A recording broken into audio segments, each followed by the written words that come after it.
Ich bin von Katzenstein und im heutigen Video spreche ich über eine Waffe, die über mehrere hundert Jahre im Mittelalter und bis in die frühe Neuzeit genutzt wurde. Der Rondeldolch. Der Rondeldolch, oder auch Scheibendolch genannt, ist eine kurze Seitenwaffe, die eine Klinge bis zu 50 cm haben konnte. Der Dolch tritt im 14. bis ins 16. Jahrhundert quer durch alle Gesellschaftsschichten auf und war damit eine sehr beliebte Waffe. Sehr auffällig an der Klinge ist die äußerst schmal zulaufende Spitze. Häufig kommt es auch mal vor, dass die Klinge nicht einmal scharf war, was noch mehr verdeutlicht, dass der Dolch zum Stechen und damit für den Kampf gegen gerüstete Gegner optimiert war.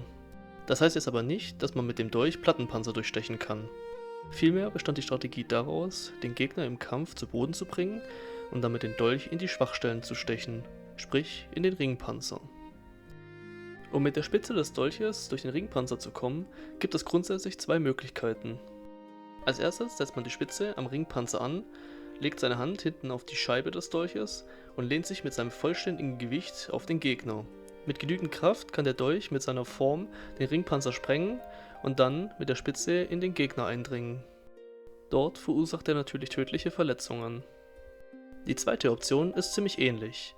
Man setzt auch wieder die Spitze an den Schwachstellen an, aber anstatt sich jetzt mit vollem Gewicht draufzulehnen, hämmert man den Dolch mit der Faust durch das Kettengeflecht.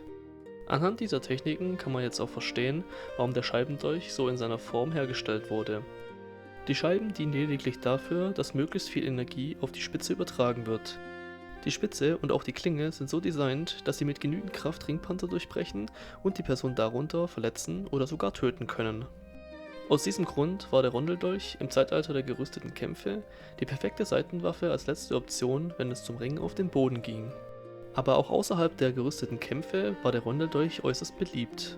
Es gibt zahlreiche Abbildungen von ungerüsteten Zweikämpfen, worauf der Dolch zu sehen ist.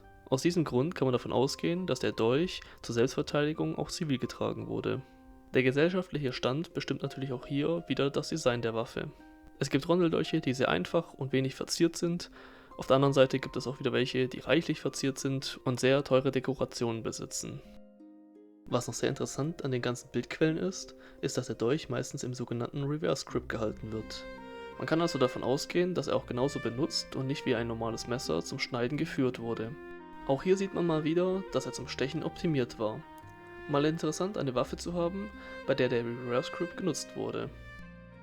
Das war's jetzt mit dem Video. Mich würde mal interessieren, was ihr über den Rondeldolch denkt. Würdet ihr ihn als Selbstverteidigungswaffe bei euch führen? Ihr könnt mir das immer gerne in die Kommentare schreiben.